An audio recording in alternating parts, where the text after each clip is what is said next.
Hello' guys, নমস্কাৰ বন্ধু বান্ধৱীসকল। আৰু আজিৰ এই ভিডিঅ'টো বিশেষকৈ হেমন্ত বিশ্ব শৰ্মাক অনুৰোধ এটা কৰিম, যি গতিকে আমাৰ অসমৰ বৰ্তমানৰ ৰাজা বুলি ক'ব লাগিব। মই এই ভিডিঅ'টোৰ জৰিয়তে এটাই অনুৰোধ কৰিব বিচাৰোঁ যে অসম পুলিচৰ ভিতৰত কিছুমান এনেকুৱা পুলিচ আছে যে সিহঁতৰ মানে খোলাখুলি কওঁ, হয়তো কোনোবাই বেয়া পাব পাৰা, সিহঁতৰ উত্তেজনাটো বেছি, যৌন তৃপ্তি কৰাৰ কাৰণে বেছি মানে চান্স বিচাৰি থাকে। সিহঁতে লাগে সিহঁতৰ ষ্টাফৰ মহিলা কৰ্মচাৰীয়ে হওক বা মহিলা অপৰাধীয়ে হওক, চান্স পালে তাৰমানে সিহঁতে বেয়া কাম কৰিব বিচাৰে। আৰু মই সেইকাৰণে আজিৰ ভিডিঅ'টি হেমন্ত বিশ্ব শৰ্মা ছাৰক ক'ব বিচাৰোঁ ভিডিঅ'ৰ যোগেদি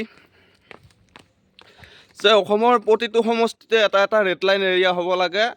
আৰু এইকাৰণে কৈছোঁ যে যিসকল পুলিচৰ মানে যৌন তৃপ্তি কৰাৰ কাৰণে বেছি ইচ্ছা, নিজৰ ফেমিলি থকাৰ পিছতো কাৰোবাৰ লগত অংক মিলাই যৌন তৃপ্তি কৰে, তাত মোৰ ক'ব লগা একো নাই। কিন্তু কিছুমানক জোৰ জবস্তি কৰিবলৈ চেষ্টা কৰে, আৰু লগতে যিবিলাক মহিলা অপৰাধী পালে সিহঁতক সুযোগ বুজি মানে বেয়া কাম কৰিবলৈ চেষ্টা কৰে।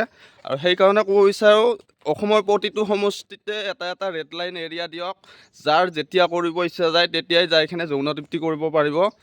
আৰু লগতে অসম পুলিচে কিমানখিনি সুৰক্ষা দিছে আমাৰ ভাই ভনীসকলক, সেইটো অসমৰ জনতাই দেখি আছে।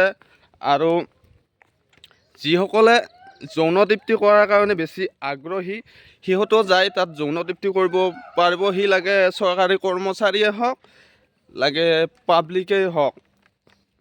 আৰু তাৰ পৰা আমাৰ ভাই ভনীবিলাকো কিছু হয়তো ছেফ হ'ব।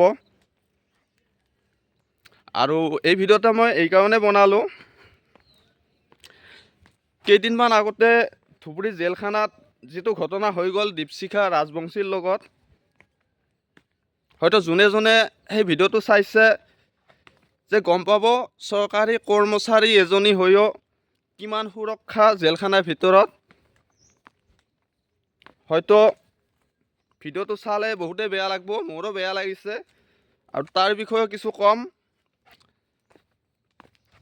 যেতিয়া মাইকী এজনী নিজেই আৰক্ষী হৈ নিজকে সুৰক্ষা দিব নোৱাৰে, তেতিয়া এই বিভাগটোৱে মানে গোটেই বিভাগটোক ক'ব বিচৰা নাই, একাংশ আৰক্ষী বিষয়াই অসমৰ জনতাক কিমানখিনি সুৰক্ষা দিব সেইটো মানে নকলেও বুজি পোৱা যায়। সিহঁতে খালি এটাই বিচাৰে, মানে যৌন তৃপ্তি কৰা। কাক টকা দি কৰিব পাৰোঁ, ধমকি দি ক'ব পাৰিব, ব্লেকমেইল কৰিব পাৰোঁ, মানে এটাই লক্ষ্য যৌন তৃপ্তি লাগে।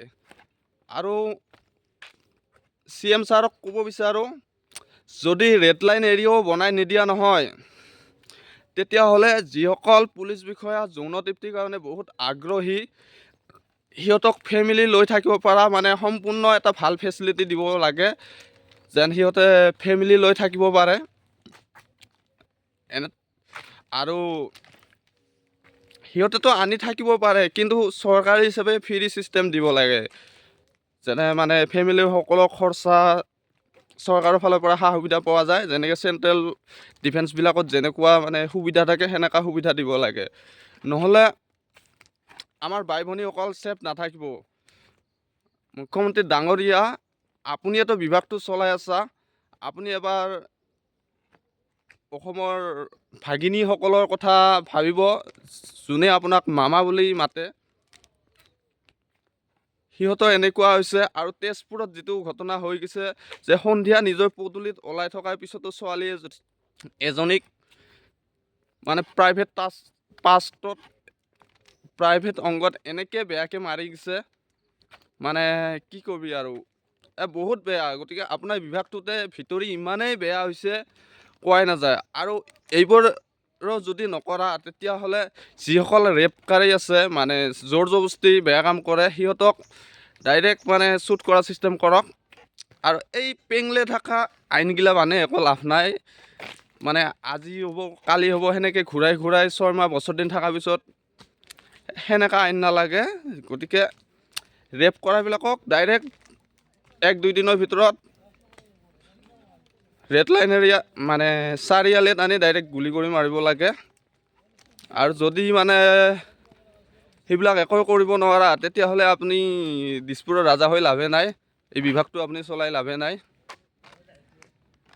গতিকে কেনে লাগিল নাজানো, মনৰ কথাখিনি শ্বেয়াৰ কৰিলোঁ আজি। হয়তো ইয়াতে কোনোবাই বেয়াও পাব পাৰা। যদি ভাল লাগে নিশ্চয় কিবা এটা সঁহাৰি দিবা।